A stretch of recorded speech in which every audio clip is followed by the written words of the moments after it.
Hello friends, welcome to episode 111 of the Shauna Stitches Podcast. I'm Shauna and this is my crafty channel where I talk about all the things that I've been working on lately. Today is May 18th, 2025, and just a little fun fact, today is my dog Fiona's 15th birthday.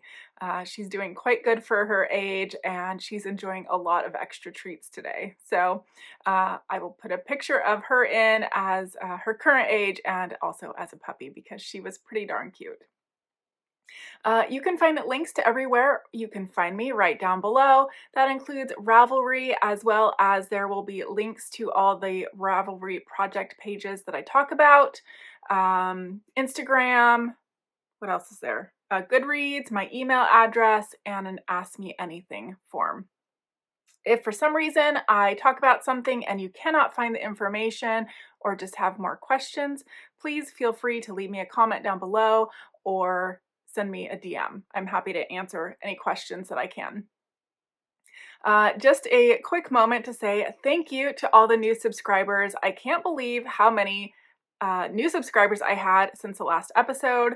Also, just a ton of views. I really don't know what happened. Maybe somebody mentioned me or I don't know, just YouTube algorithm liked me that day. But tons of new people, so thank you for joining me. I hope you find something interesting here. And if you want, go ahead and introduce yourself down below. Tell me where you're from and what you're working on. That would be great. I would love to know more about you.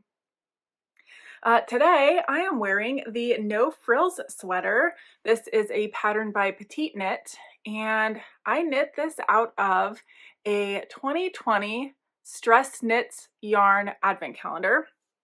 I know you can only see some of it here. There's all the different colors. And the cuffs and ribbing are all done in Dove Heather Knit Pick Stroll. And I held this all with an undyed mohair. This is one of my absolute favorite sweaters I've ever made. Certainly in the top 5. I don't know if I can pick like a number 1, but I haven't knit all that many sweaters. I should figure that out someday. I don't know how many sweaters I actually have knit. Certainly a lot less than a lot of people. I tend to knit a lot of socks. Okay, let's see. I have one finished object since the last time you saw me. And that is my Skrabucket. This is a pattern by Theresia Liu, the PassioKnit knitter. And it's a cute drawstring bag. But not only is it a drawstring bag, it is double-sided. So you have this side and you can flip it and have a different look. So this was such a fun knit.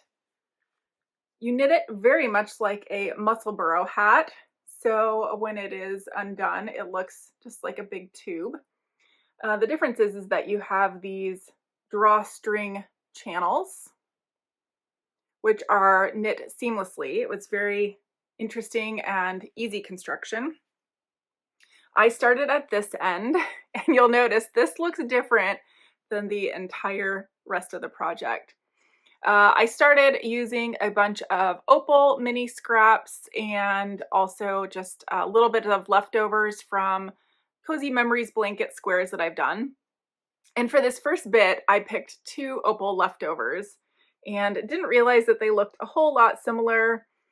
Also didn't realize that for the remainder of the bag, my preference would be one strand of the opal, which were a bit larger than the other little leftovers I had. So I held one of the opal and one of the other leftovers, which mostly were all hand dyed together for a fun marled effect.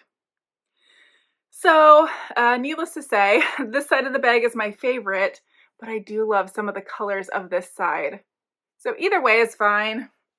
I just wish I would have done that little bit of start differently. The other thing that I was on the fence about last time I showed you was my color choice for the drawstring channels. And I got a lot of feedback saying it looks intentional, like it is kind of a border or a frame around it. And we'll go with that. It was completely intentional, but yeah, I like it better now is my point, I guess. I did do 2 different colors for the drawstrings. Oh, you know what? And I meant to grab something. Let me go grab that and I'll be right back. Okay, this is what I had meant to grab. This I got in my 2024 Advent from Twice Sheared Sheep. It is called a Cord Master, I want to say. I'm forgetting. It's Cord Smith, maybe. We'll find out. I have the tag right here. It just doesn't want to come out of the bag.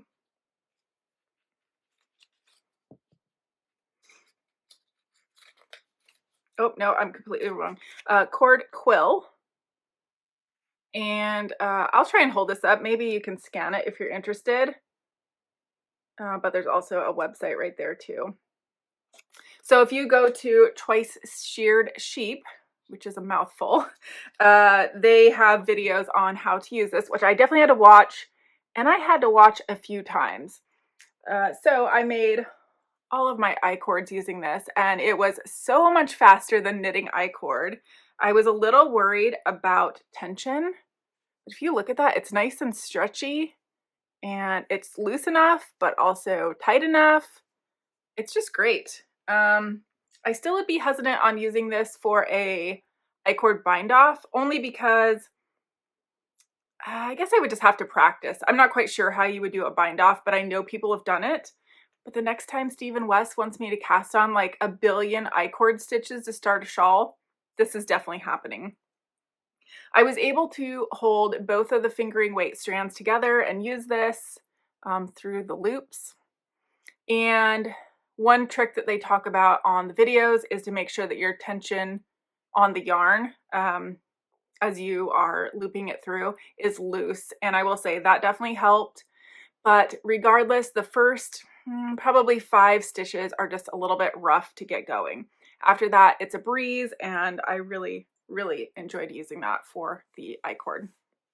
Would definitely do it again, and it made a quick work out of these drawstrings.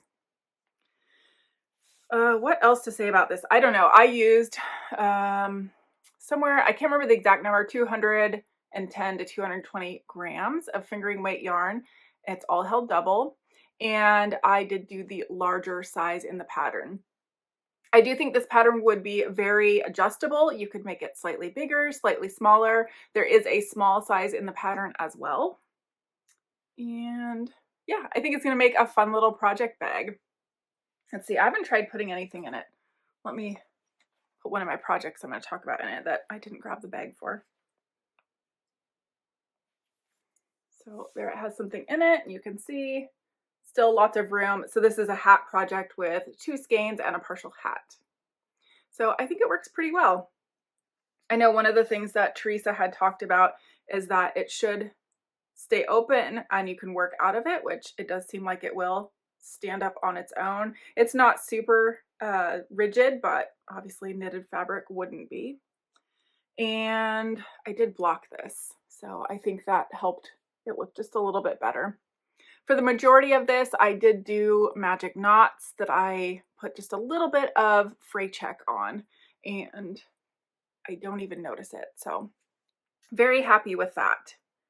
Okay, let's see. Let's talk about works in progress. I have one half finished object. That is my Desert Vista Dyeworks sock for May. This is the color Care Zombody Bear. And the pattern is Follow Your Path by Litton. Kayla Litton, I should say, the crazy sock lady. So it has a fun little twisted stitch kind of cable look there. Some, it's not twisted rib. What do I want to say? Broken rib. That's the word. And a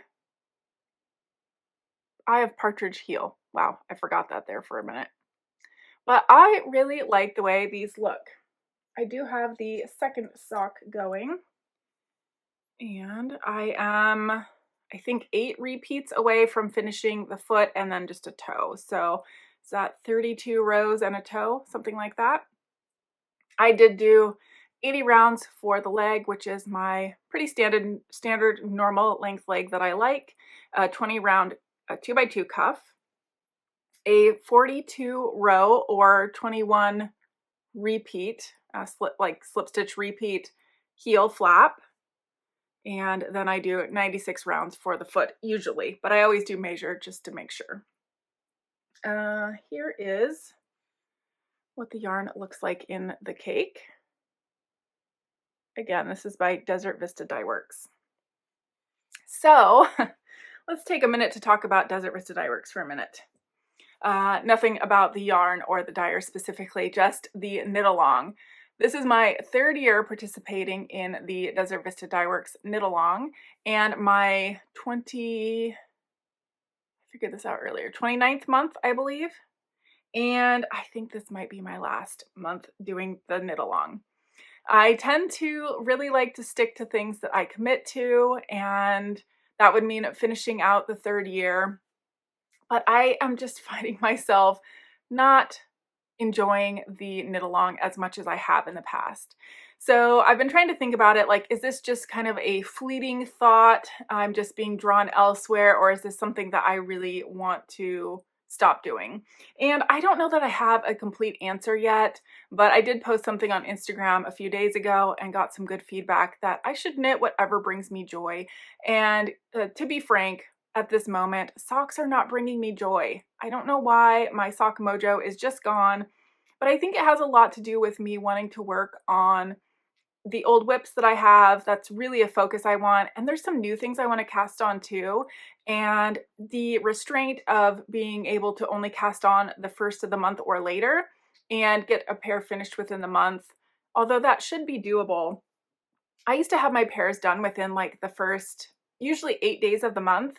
And here we are past the halfway point of the month and I still don't have a finished pair. So I think that's telling me something. I'm just not as motivated to do them as I have been in the past.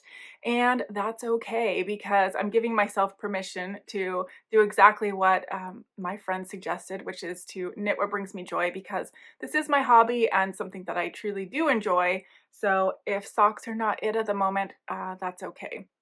Lots of other things are bringing me joy. So thank goodness I haven't lost my knitting mojo altogether. That would make me very sad. It still makes me a little bit sad to think about quitting the Cal early. A lot could change between now and the 1st of June, but at this very moment, I think I'm gonna stop. I don't know. I would love to hear what your thoughts are on that.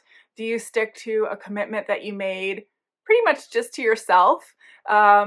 Or are you more free in allowing yourself to do something different than your original plan? I would love to hear what your thoughts are on that. The next work in progress I have to show you is one that I've been showing you every single time lately, and that is my Cozy Memories blanket. This thing is just getting huge. I can still never figure out where to start. It's a really good thing I put the progress keeper in here, because otherwise I just completely forget to show where I left off. So that is the last square I showed you last time. I finished out the top row, which left me with a 19 by 19 square, and what was that, 361? Yes, I had 361 squares in my blanket. And then I started adding the 20th row to this side, and that is where we are so far. So today's square is this blue and white one with really pretty speckles. This is a Cuddlebums mini, and it was number 270. No, 370. Jeez Louise. So let me move my progress keeper so I remember where to show you we left off last time.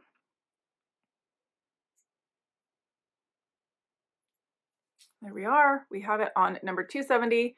And I just have tomorrow's square started. It's going to be pink and white. That will be 271.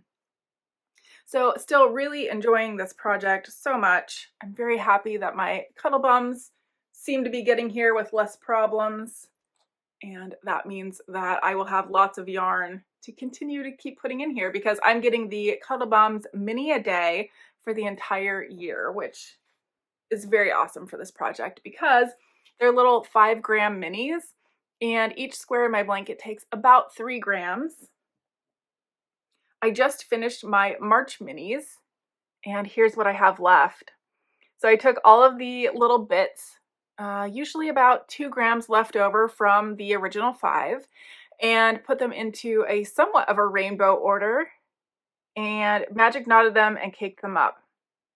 So this is just over 60 grams for March. I had 50, I think 59.2 for February. And so I have roughly 110-ish grams between the two of them. My goal is to keep doing this for each month.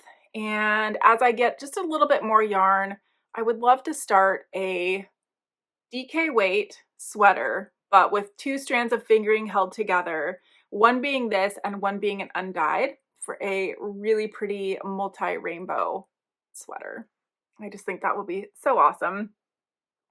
And since every month is just a little bit different, but still with a rainbow theme, I think it will just be really pretty. Okay, let's see. What happened to my spreadsheet? Okay. The next work in progress I have to show you is kind of a languishing whip, but kind of not. I'll explain in a minute. This is a pressed flowers hat, and this is the 3rd pressed flowers hat that I'm making out of the same skein of Yarn Hero in the color Celebration. And the reason I say it's kind of a languishing whip is because the second hat I was making out of the same skein was a languishing whip, and I've just decided to continue to keep going. My goal is to make as many pressed flowers hat out of this as I can. And I think in the end, I should be able to get 5 hats out of this, which is really impressive. It was just a 100-gram skein. And for the green color, I am using Premier Yarns Serenity Sock in the color Woodsy. This I got at my local Joann's years and years ago. Joann's is no longer, and this yarn is no longer. They don't make it anymore, which is really a shame because for a commercial sock yarn, it was really great. This is also my last skein of the green. It's a 50-gram skein, so this will be my last green hat. But I do have both a really dark navy blue that looks almost black and a gray. So I should be able to make 5 hats with some kind of solid main color, and then this, which I think both navy blue and gray would look great with this. So that is pressed flowers hat number 3. I'm really happy with how it's turning out. I love the pattern. It's very rare that I will knit a pattern multiple times, so that should tell you something. I really enjoy knitting it a lot. Is that it? I think that's all my works in progress that I have done any progress on. I have had limited knitting time in the last 2 weeks, and if you stick around to life stuff, I will explain why in just a minute. Hopefully things are slowing down a little bit and I'll have a little bit more time and a little bit more to show you in the next episode. Another thing I do have to show you though is I finished the singles for my half of my fiber. Trying to figure out the words here. For this will be the chain ply half for holy cow, Andrea Mowry. I wanted to say Drea Renee Knits, which is her Instagram name and probably her design name, but it's Andrea Mowry. She was doing a 3-ply 2 ways spinning and knitting challenge, and I started late and I knew I wouldn't finish on time. But the challenge was to take a braid, split it in half, spin 1/2 of that fiber end to end, which is what this is. You chain ply this, and then with the other half, you split it into 3 and you do a chain or a traditional 3-ply. So I have started the first single for the traditional 3-ply, and I'm doing what she had recommended. which is going to be a little bit hard to explain. But what she did was she split her second half of the fiber into thirds, and then each of those thirds she split again. And then if you have both pieces going like this, she took one and flipped it like this. So even though this color repeat does pretty well match up, there are sections where it doesn't. So you have the yellow and the pink, and like pink and green, green and yellow. So this portion of the fiber is going to be more heathered and more mixed up colors, rather than this, which should be more solid. Plus this will be striping, like a self-striping, and this should be more mixed up. Anyway, it will make more sense when it gets plied up, and definitely when it gets knit up. Her challenge was to put it into either the DRK Everyday Socks or her Bear Paw Socks, depending on the weight of yarn that you end up getting. But I'm not sure. That's probably what I'll knit. We'll see. This is my high-tech fiber holder because my dog Ollie, I would just leave this in a recliner that we have in our living room that nobody ever sits in. And every once in a while, Ollie decides that he really enjoys playing with fiber, and he pulled part of my fiber down on the floor and just had it all torn up. It was part of this, and I actually was able to spin it. You wouldn't be able to see it on this here, but I managed to salvage most of it. I think maybe about a gram of it I couldn't salvage. So anyway, he really likes fiber. He probably really would like a sheep as a pet too, but that's not going to happen. So that is all of the crafting stuff. Let's talk a little bit about life stuff. So I mentioned that things have been super busy, and that's because the other day at work, I had a 19-hour shift, and my whole entire day was 23 hours because when I started the day, I had no idea that my work day would end up being 19 hours. So I ended up getting off work at about 2 a.m., got home, slept for 5 hours, went back into work, and spent just days feeling like a zombie. If I'm being honest, I still don't think my energy levels are what they were. And so that was 2 weeks ago on, what day was it? Thursday. So Thursday into Friday. And then I worked Friday. Friday night, I got about 5 work-related phone calls in the middle of the night, which means I got like almost no sleep when I was already sleep deprived. And then this week we just finished up, I worked most of the day Wednesday, had to drive 2.5 hours out of town for training, was in training on Thursday and Friday, and then drove home 2.5 hours after training on Friday. So it has been just a crazy 2 weeks. These happen now and then, and I hope they don't happen again for a while because it's just exhausting. And I've definitely noticed that the older I get, the harder it is to feel rested, like the longer it takes. So I'm hoping that I've really tried to focus on rest and relaxation.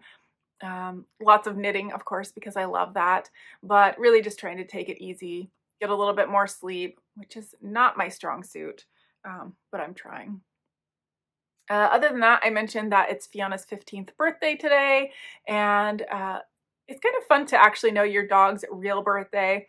I didn't get her until sometime in early July when she was 8 weeks old, and I've had her ever since, so she has been with me for a very long time now, and I just really love that dog. That is pretty much the life stuff I have to talk about. Let's talk about books real quick because I have been doing some reading, of course. I just hit my 500 day in a row Kindle reading streak. I don't know what I'm on today, but obviously somewhere past 500. And even when my life gets crazy, I make sure to read just enough to get that goal every day. So that being said, the last time I recorded, I told you I was reading The Girl in Cabin 13 by A.J. Rivers. Wow, the sun just came out from behind a cloud because all of a sudden my screen got a whole lot brighter. So hopefully that looks okay in the past because I'm seeing how much different it looks right now. But yes, The Girl in Cabin 13, I finished that the same day I recorded. I was only like, I think 60% through, and I just powered through because it got so good and I wanted to know what was going to happen. I really did enjoy that book, so if it sounds interesting to you, it's an FBI girl comes into a town, she's undercover, and I told you I wasn't sure who the suspect was, but I had some ideas, and all I'm going to say is I was right. So if you don't remember what I said last time, I'm not going to spoil it again. But yes, I did. I was right, but it still surprised me. We'll put it that way. I gave that one 4 stars. And I am currently reading 3 books, which is more than usual. But because I get so many of my books from Libby, I will get them on a wait list, and I have no control over when they come available. It's so strange because I'll go look and see, and it'll say like 8 weeks, and then sometimes 2 days later it comes available, which I don't understand. But that being said, I was in the middle of reading Homemaker, which is Prairie Nightingale #1 by Ruthie Knox. And that was actually a Kindle first book, meaning it doesn't have a due date to go back. It's in my actual library. And while I was about halfway through with that, I got Light Lark by Alex Astor through Libby. So I immediately stopped reading Homemaker and started reading Light Lark. I was really enjoying Homemaker.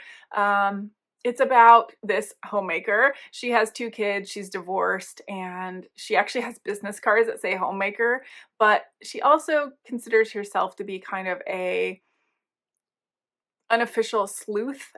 She uncovered some kind of, I can't remember what the crime, if it was actually a crime or if it's just something weird. I don't remember now, but she uncovered something, and now she is looking into something else in this current book. And I really want to know what the backstory is. So I was really enjoying that.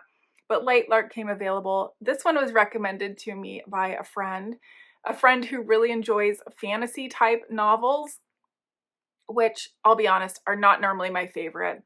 We all know that I did not enjoy the A Court of Thorns and Roses series. I read the first 3 books, and the third one was so painful that I wasn't sure I was going to finish it. I have, I think, 2 more books in that series, and I probably will never read them. That being said, I love the Fourth Wing series, so it's not a genre that I completely hate. It just has to be the right book. So I started reading this one, and I was kind of concerned that I wasn't going to like it. Even though my friend really loves it, that doesn't mean, I mean, tons of people love A Court of Thorns and Roses. I'm not one of them. So I started reading this one, and I'll be honest, it is no Fourth Wing, but I am actually enjoying it. I've just hit the halfway mark, and I think it's pretty good. So if that is your genre, I would recommend it. If you sometimes like fantasy, but sometimes don't, I would say cautiously give it a go, especially if you can get it for free from Libby. Give it at least probably 20% into the book, and if you still don't like it, dump it and find something else, but I am actually enjoying it. The other book that I'm reading, I mentioned I was just going to start the last time I recorded, and that's The 9-Month Contract by Amy Dawes, and I am just a tiny bit into this one, just a few chapters. It's a cute little premise. It's a, I don't know, probably 30-something-year-old single male who decides that he wants to get a surrogate to have his child because he doesn't want a relationship but still wants a child. And he's gone through a surrogate agency, and they've found nobody that matches his requirements. So his, I think, adult niece, she's like 18, she has set up like a Craigslist ad to try and find his perfect match. But the catch is she wants to find someone that he's actually going to fall in love with, not just a surrogate. So I haven't got far enough to know if she's going to be successful, but I imagine since that's the premise of the book, she'll probably find somebody. So that's everything I have been reading. If you have any good book recommendations, I would love to hear them. I have either 1 or 2 slots available on my Libby, and I do like to keep that full so that I can eventually get books coming my way. The other problem with that is sometimes I'll get multiple books at the same time, and then you have to go in and you can adjust like when to send it to you again. There's just not a lot of control. The other thing I have done with Libby is sometimes I'll just go to the what's available now if I'm really desperate for a book, and I'll just pick one of those. I guess I don't have kind of a long TBR list. I kind of just pick stuff on the whim. I think that is all of my making and life stuff and books that I have to share with you today. Thank you so much for being here. I would love to hear what you're working on. Share with me down below. And if you could take a moment to like, share, and subscribe, comment, all the good things, that would be wonderful. We are getting very close to 2,000 subscribers, and I think once I hit that number, I will be doing a giveaway, but more on that when we get closer. All right, I'll talk to you soon. Bye.